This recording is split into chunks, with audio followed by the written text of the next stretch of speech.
नमस्कार प्रिय विद्यार्थियों, आज हम बीए द्वितीय वर्ष हिंदी साहित्य प्रश्न पत्र प्रथम में निहित निबंध संग्रह चेतना का संस्कार से होली है शीर्षक निबंध का अध्ययन करेंगे।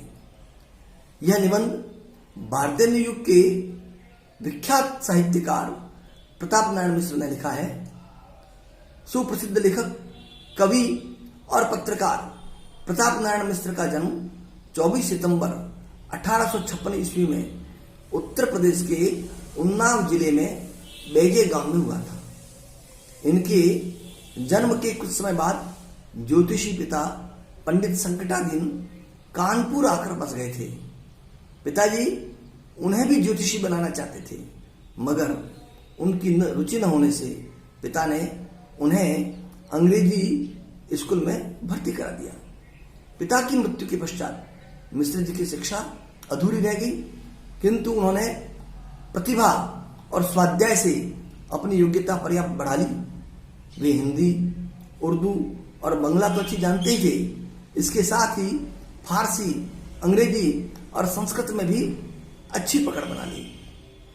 वे खड़ी बोली हिंदी और भारतीय युग के उन्नायकों में गिने जाते हैं। आचार्य शुक्ल के अनुसार पंडित प्रताप नारायण मिश्र और बालकृष्ण भट्ट ने हिंदी गद्य साहित्य में वही काम किया है जो अंग्रेजी गद्य साहित्य में एडिसन और स्टील ने किया था। मिश्र जी की भारतेंदु हरिश्चंद्र में अनन्य श्रद्धा थी। वे भारतेंदु जी को अपने गुरुवत मानते थे। मिश्र जी के निबंध आत्मीयता, सजीवता, जिंदा दिली व फक्कड़पन से परिपूर्ण है। सुप्रसिद्ध आलोचक रामविलास शर्मा लिखते हैं, भारतीय युग के अन्य किसी लेखक ने अपनी लेखनी को जीव की तरह इतना नहीं चलाया। अन्य किसी लेखक ने पाठक से इतनी आत्मीयता से और इतनी ज्यादा बातचीत नहीं की, और कोई भी लेखक अपनी भाषा को इतनी सरपट नहीं दौड़ा सका जितना प्रताप नारायण मिश्र। साहित्यिक जीवन ख्याल एवं लावणियों से प्रारंभ कर कुछ वर्षों के उपरांत ही ये गद्य लेखन के क्षेत्र में उतर आए। ब्राह्मण एवं हिंदुस्तान नामक पत्रों का सफलतापूर्वक संपादन किया। इनके उत्कृष्ट निबंध हैं ईश्वर की मूर्ति, उर्दू बीबी की पूंजी, क्या लिखे, गुप्त ठग, तत्व के तत्व में अंग्रेजी बाजों की भूल है, देशी कपड़ा, धोखा, न्याय, पेट, पुराण समझने को समझ चाहिए, पुलिस की निंदा क्यों की जाती है, बात, भौ, मुच्छ, रसिक समाज, वाजिद अली शाह, होली है आदि। आज हम मिश्र जी के व्यंग्य प्रधान निबंध होली है पर चर्चा करेंगे। होली के आगमन पर दो पात्रों की पारस्परिक संवाद शैली में इस निबंध को लिखा गया है। निबंध में एक पात्र होली के आगमन की बात करता है और इस अवसर पर उमंग, उल्लास, जुड़ाव आदि की अपेक्षा व्यक्त करता है। दूसरा पात्र होली के प्रति नीरसता जताते हुए देश की विपन्नता, बेरोजगारी, पश्चिमी शिक्षा के दुष्प्रभाव, नशे के फैलते जाल, देशी कारीगरों की दुर्दशा, विदेशी वस्तुओं के आकर्षण व तथाकथित समाज सेवकों के दोगले आचरण पर क्षोभ व्यक्त करता है। दूसरे पत्र में हमें मिश्र जी के विचारों की झलक दिखाई देती है। मिश्र जी का चिर परिचित हास्य व्यंग्य प्रधान जीवंत फक्कड़ाना अंदाज इस निबंध में मिलता है। निबंध के कुछ रोचक अंश द्रष्टव्य है। शुरुआत में प्रथम पत्र द्वारा होली है कहते ही द्वितीय पत्र की प्रतिक्रिया तुम्हारा सिर है या दरिद्र की आग के मारे होला अथवा होरा बुना हुआ और रचना हो रहे हैं। होली के दिनों में हम होली की आग में जो धान की बालियां जला करके जो अनाज खाते हैं उसे होरा कहते हैं। इन्हें होली है। अरे भाई, हम पुराने समय के बंगाली भी तो नहीं है कि तुम ऐसे मित्रों की जबरदस्ती में होरी हरी बोलकर शांत हो जाते हैं। बंगाली में अकारांत वाले शब्दों को ओकारांत वाले करके बोलते हैं। भजन को भोजन बोलते हैं, हरि को होरी बोलते हैं। वे लिखते हैं, हम तो 20वीं शताब्दी के अभागे हिंदुस्तानी हैं जिन्हें कृषि, वाणिज्य, शिल्प, सेवादि किसी में भी कुछ तंत्र नहीं है। खेतों की उपज, अतिवृष्टि, अनावृष्टि, जंगलों का कट जाना, रेल और नहरों की वृद्धि इत्यादि ने मिट्टी कर दी है। जो कुछ उपजता भी है वह कटकर खलिहान में नहीं आने पाता, ऊपर ही ऊपर लद जाता है। यहाँ मिश्र जी व्यंग्य कर रहे हैं अंग्रेजों की शोषण नीति का। वे भारत में उत्पादित समस्त कच्चा माल यूरोप में भेजते थे और वहां से पक्का माल बन करके फिर उपनिवेश में बेचने के लिए भेजा करते थे। रोजगार व्यवहार में कई कुछ दिख ही नहीं पड़ता। जिन बाजारों में अभी 10 वर्ष भी नहीं हुए कंचन बरसता था, वहां दुकानें भाई भाई होती है। देशी कारीगरों को देशी वाले नहीं पूछते। विशेषतः जो छाती ठोक ठोक, ताली बजवा बजवा, कागजों के तख्ते रंग रंग कर देश हित के गीत गाते फिरते हैं, वह और भी देशी वस्तु का व्यवहार करना अपनी शान से बैद समझते हैं।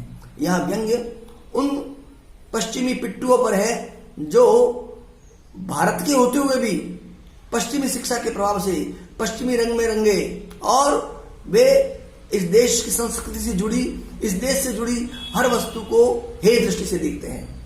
नौकरी बीए एमए पास करने वालों को भी उचित रूप से मुश्किल से मिलती है। ऐसी दशा में होली सूझती है कि दिवाली। होली पर पुरखों के उत्साह का वर्णन करते हुए प्रथम पत्र कहता है, किसी समय बसंत पंचमी ही से आई माघ की पांचे बूढ़ी डोकरिया नाचे का उदाहरण बन जाते थे, पर अब इतनी सामर्थ्य नहीं रही। तब शिवरात्रि से होलिकोत्सव का आरंभ करने लगे। जब इसका भी निर्वाह कठिन हुआ, तब फागुन सुदी अष्टमी से होली मध्य 8 दिन, ब्याह महादिन 4, छठ पंडित वेश्या वधु सबे भय एक सार। इन उपरोक्त पंक्तियों में बताया गया है कि पहले होली माघ महीने में ही होली के रंग में लोग रंग जाते थे और बाद में थोड़ा बदलाव आया, तो जब होली में 8 दिन शेष होते थे तब लोग होली के रंग में रंग जाते थे। पर प्रथम पत्र कह रहा है, पर उन्हीं आनंद में पुरुषों के वंशज होकर तुम ऐसे मुहर्रमी बन जाते हो कि आज त्योहार के दिन भी आनंद बदन से होली का शब्द तक उच्चारण नहीं करते। प्रथम पत्र जब द्वितीय पत्र को कहता है कि तुम्हारे ऊपर कहीं होली बाइबल का रंग तो नहीं चढ़ गया है, तो द्वितीय पत्र उसे फटकारता हुआ कहता है कि उन पर क्यों आरोप लगा रहे हो। तो पश्चिमी संस्कृति के अंध भक्तों पर द्वितीय पत्र का यह उपहास कटाक्ष उल्लेखनीय है कि ऐसी लड़ास लगी हो तो उनसे जा भिड़ो जो अभी तुम्हारे ही कहलाते हैं, तुम्हारे ही साथ रोटी बेटी का व्यवहार करते हैं, तुम्हारे ही 2-4 मान्य ग्रंथों के मानने वाले बनते हैं, पर तुम्हारे ही देवता पितर इत्यादि की निंदा करके तुम्हें चिढ़ाने में ही अपना धर्म और अपने देश की उन्नति समझते हैं। जो पश्चिम के अंध गुलाम बन गए हैं, जो भारतीय संस्कृति को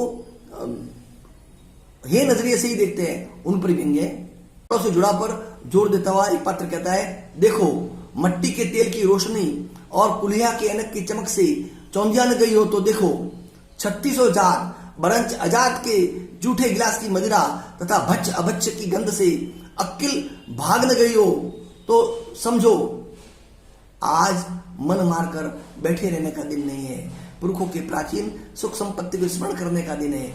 इससे हंसो, बोलो, गाओ, बजाओ, त्योहार मनाओ, सबसे कहते फिरो होली है। लेखक अनुराग व विराग को एक ही मानता हुआ कहता है, साधारण बुद्धि वाले लोग भगवान भूतनाथ श्मशान विहारी मुंडमालाधारी को वैराग्य का अधिष्ठाता समझते हैं, पर वह 8 पहर अपनी प्यारी पर्वतराज नंदिनी को वामांगी में धारण किए रहते हैं और प्रेम शास्त्र के आचार्य हैं। इसी प्रकार भगवान कृष्णचंद्र को लोग श्रृंगार रस का देवता समझते हैं, पर उनकी निर्लिप्तता गीता में देखनी चाहिए, जिसे सुना के उन्होंने अर्जुन का मोहजाल छुड़ा के वर्तमान कर्तव्य के लिए ऐसा दृढ़ कर दिया था कि उन्होंने सबकी दया माया मोह ममता को तिलांजलि देके मार काट आरंभ कर दी थी। लेखक निष्कर्ष रूप में होली का औचित्य बताता है, चित्त शुद्ध करके, वर्ष भर की कई सुनी क्षमा करके, हाथ जोड़ के, पांव पड़ के, मित्रों को मना के, बाहें पसार के उनसे मिलने और यथा सामर्थ्य जी खोल के परस्पर की प्रसन्नता संपादन करने का दिन है। जो लोग प्रेम का तत्व तनिक भी नहीं समझते, केवल स्वार्थ साधन को ही इति कर्तव्य समझते हैं, पर है अपने ही देश जाति के, उनसे घृणा न करके ऊपरी आमोद प्रमोद में मिला के समयांतर में मित्रता का अधिकारी बनाने की चेष्टा करने का त्योहार है। निबंध का अंत इस संदेश से होता है, इसी से कहते हैं नई बहू की नाई घर में न घुसे रहो, पर्व के दिन मन मार के न बैठो, घर बाहर हेती व्यवहारी से मानसिक आनंद के साथ कहते फिरो होली है। प्रिय विद्यार्थियों, प्रताप नारायण मिश्र ने होली है निबंध अत्यंत रोचक शैली में लिखा है, पठनीय है और निबंध के साथ जो संदेश दिया है वो संदेश भी ग्राह्य है। इस निबंध की पीडीएफ कॉपी मैं आपको व्हाट्सएप ग्रुप पे भेज रहा हूं। आप इस पूरे निबंध का अध्ययन करें और उसके बाद दोबारा इस वीडियो को देख करके निबंध को समझने की कोशिश करें। नमस्कार, धन्यवाद।